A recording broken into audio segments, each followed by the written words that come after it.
Hey everyone, and welcome to AI Today, your daily briefing on everything important happening in the world of artificial intelligence. Let's jump right in. It feels like AI is just everywhere, doesn't it? It's changing everything. But what actually happened today? What are the big moves, the real stories behind the hype? Well, that's exactly what we're going to dig into. All right, first things first. To really get a grip on the news, you gotta look under the hood, right? We're talking about the engine room of this whole revolution, the hardware, and of course, the money. This is the fuel for the massive AI gold rush we're seeing. And believe it or not, so much of the story starts with just one piece of tech, the GPU, the graphics processing unit. Yeah, the same thing that used to just be for making your video games look amazing. Now, it's basically the bedrock of the entire AI economy. So how on earth did that happen? Okay, so the GPU's journey is actually pretty wild. Back in the 90s, its whole job was just making 3D graphics and games look awesome. Then you get to the mid-2000s, and NVIDIA drops CUDA, which was this huge turning point. It basically unlocked GPUs for all sorts of heavy-duty math. But the real explosion? That was 2012. A deep learning model called AlexNet, running on GPUs, just completely rebooted the entire field of AI. And now, today, we're talking about supercomputers made of thousands of these things all linked up, training the most powerful AI models on the planet. So you've got the hardware, and you better believe the money followed. Get this, in 2024 alone, the cash flowing into AI-related funds shot up by 320%. I mean, that's not just a little bit of interest, that's a tidal wave of capital flooding the market, basically pouring gasoline on a fire that's already blazing. And all that money is sending company valuations absolutely to the moon. Just look at NVIDIA. Their price-to-earnings ratio, which is, a fancy way of saying how much people are willing to pay for every dollar of profit, it went from about 40x to nearly 80x in just 2 years. When you see numbers like that, it's no wonder you start hearing people whisper, "Are we in an AI bubble?" So, the big question, is this just the dot-com bubble all over again? I mean, you can see the similarities, right? The insane valuations, the IPOs going crazy on day one, everyone talking about how this will change the world. But, and this is a huge but, there's a massive difference. A lot of those dot-com companies had no profits, just a good story. Today's big AI players, they're actually making real money. They have real customers. It's not just hype. There's a solid business underneath it all. So you've got the hardware, you've got the money. What happens next? Well, the big players start making their moves. Let's take a look at what the future they're building actually looks like. And speaking of NVIDIA, they just dropped something huge, their Nemotron 3 models. Now, this is not just another chatbot, okay? These models are built for what's called agentic AI. Think of it like this. Instead of one AI, you have a whole team of AIs working together to tackle really complex problems. And they've got a whole family of them, from a small, efficient Nano for specific tasks, all the way up to the Ultra, which is this absolute beast of an engine for massive AI applications. So why are they making these models open? Well, NVIDIA CEO Jensen Huang kind of lays out the strategy. By making them open source, they're not just giving away tech, no, they're building the entire playground that they want everyone to play in.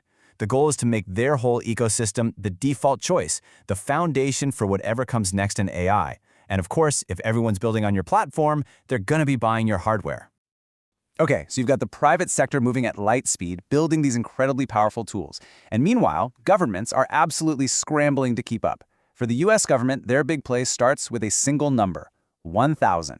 Any guesses what that could be? That's the number of experts the US government is hiring for its brand new tech force. They're launching this massive hiring blitz, trying to pull top-tier AI talent into government service.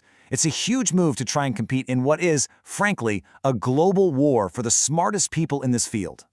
But with all this power and all this speed, a massive fight is brewing over one simple question. Who gets to write the rules? Who's in charge of governing this new age of AI?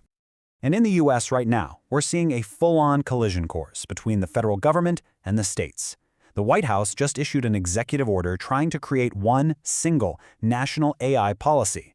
The problem? States are already out there making their own rules. You've got Tennessee's Elvis Act fighting AI voice cloning, New York demanding disclaimers on AI political ads. The big fight is going to be, does the federal plan just steamroll all of those state laws? And there is serious pushback. Senator Maria Cantwell basically said this federal order threatens to sue states and cut their funding, just for trying to protect people from AI scams and deepfakes. Her argument is that it leaves everyday people totally vulnerable. Yeah, this political battle is only just getting started. Okay, so that's the high-level policy stuff. Let's bring it all the way down to the ground level. How is this tech actually affecting people's lives right now? Let's look at the good and the bad. Let's start with the peril. This is a tough one. During the horrible attack at Bondi Beach, Elon Musk's Grok AI was a case study in what can go wrong. It was just dangerously wrong.